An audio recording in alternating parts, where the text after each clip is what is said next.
Man, what did I tell you about AMC? Huh? I told you. Hopefully you bought and made some good freaking cash today. I had a feeling that we would bounce and run up to that $34 mark. Just like I said, what is up, everybody? Welcome to Dip and Rip Trading.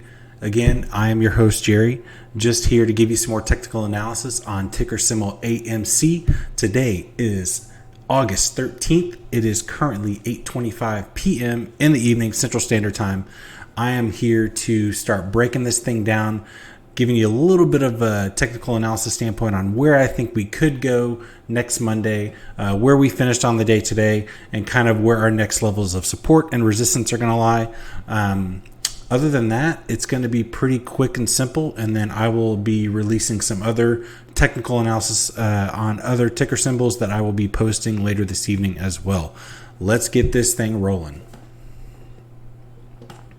All right, so AMC today finished on the day at $33.47. We were up. Let me check real quick.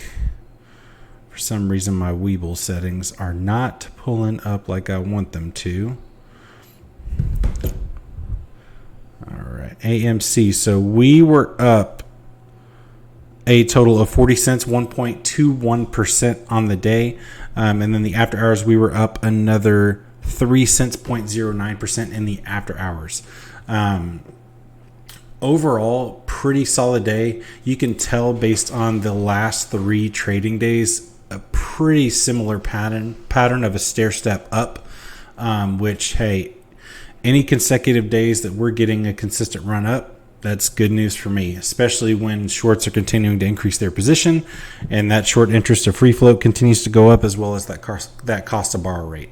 On that note, let me jump over. Let me pull up the Ortex data. So Ortex.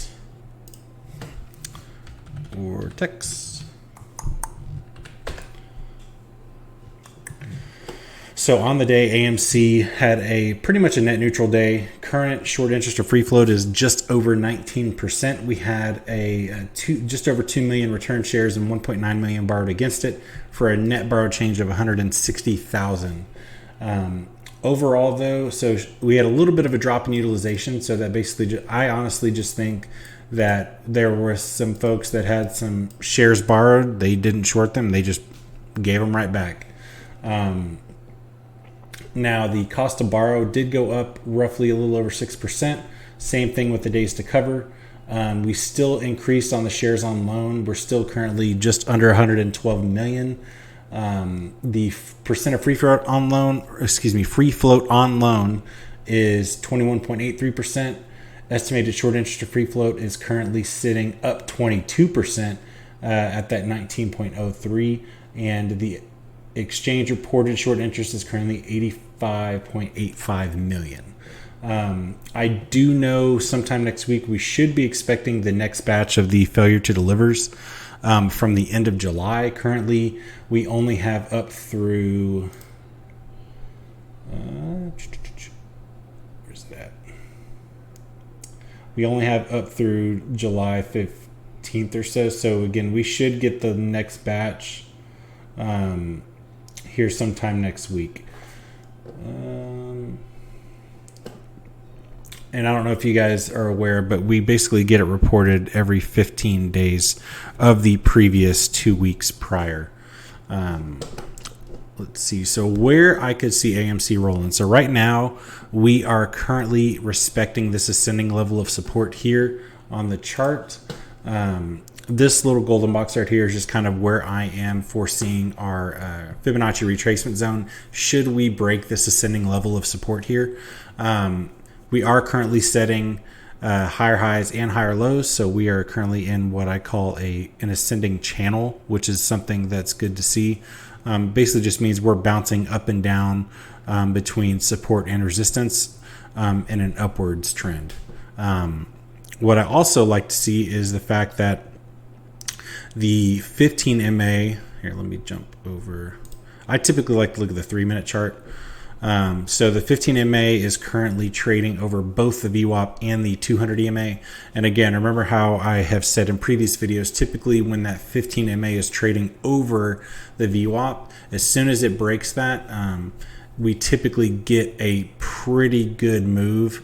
I mean, and you can tell here, this is a pretty large green candle, especially in the after hours, which is definitely something that we don't usually see. But it is something that's positive. In my opinion, we finished the week definitely on these on the favor of the bulls, and I hope that we can carry that over into next week. Should we break that ascending level of support, I could foresee this thing dipping. Now, again, as I've stated in previous videos, that number one, this isn't a guarantee. This is kind of just where the trends have taken us here over the last few weeks. So I could see us bouncing in between this 3201 and 3146 range. Should we break this on a downtrend? So let me draw a little bit of a trend line here so you can see what I'm talking about. So if we break down this way,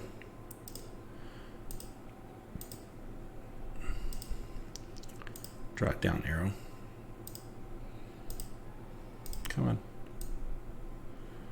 All right.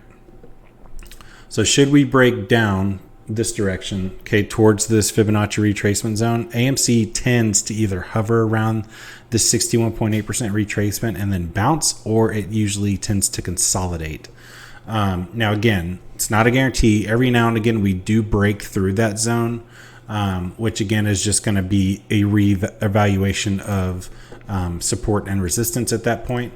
On that note, though, if that ends up happening, again, I'd rather run through kind of the worst case. That way you guys can know what to expect. Let me go to the 1 hour.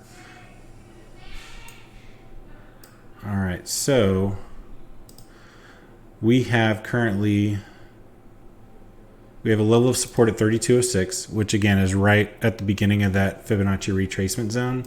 If it breaks through that, we have another, whoops, that was not meant to be drawn. We have another level. Why does it keep doing this? All right, there we go. All right, so we would have another set of support. Looks like right at around 29.57 or so. Now, again, I'm not really expecting it to run that low. Those are just kind of those major touch points on the 1 hour. Let me run over to the 10 minutes so I can kind of get you some in-between price action. So we have other smaller levels of resistance and support. So we have one at 31.21, which is just past the bottom of that Fibonacci retracement zone. We have another one at 30.61. So let's see, this is that 3109 area. Yeah, so pretty much anything within this zone, I would indicate that we have 1, 2, 3 levels of resistance that we would need to break through past that Fibonacci retracement. I mean, at that point, we're trending into drastically oversold territory, which we've been so oversold for so long now. I would be shocked if we continued that oversold trend, especially knowing what we know with where AMC's earnings were for Q2, and then also where the short interest percentage is as of today. The fact that they just continue to keep increasing their position, all that does is raise the ceiling. So it's just going to end up being, a self-fulfilling prophecy. And again, it's not a matter of if, it's when, because they do have to cover. Keep that in mind. They do have to cover. So if you ever get down on yourself, just ask yourself the simple question: have they covered their position? If the answer is no, then the plan doesn't change. You buy and hold, buy and hold, buy and hold. That's it. And again, please take everything that I say with a grain of salt, and please do your own due diligence. I am not a financial advisor. I do not do this for a living. This is something that I do for entertainment purposes only, outside of my day job. So if there's anything specifically that you guys question. Again, a lot of this stuff is my own technical analysis readings and also my own opinion. So please feel free, if you have any questions or comments, definitely leave them in that comment section below. Other than that, that'll do it for this video. And definitely don't forget to hit that like button, smash that subscribe button. Keep a lookout for my other videos that are going to be coming your way here in the next hour, 2 hours or so. All right, guys, we will see you next week. Good luck in the markets.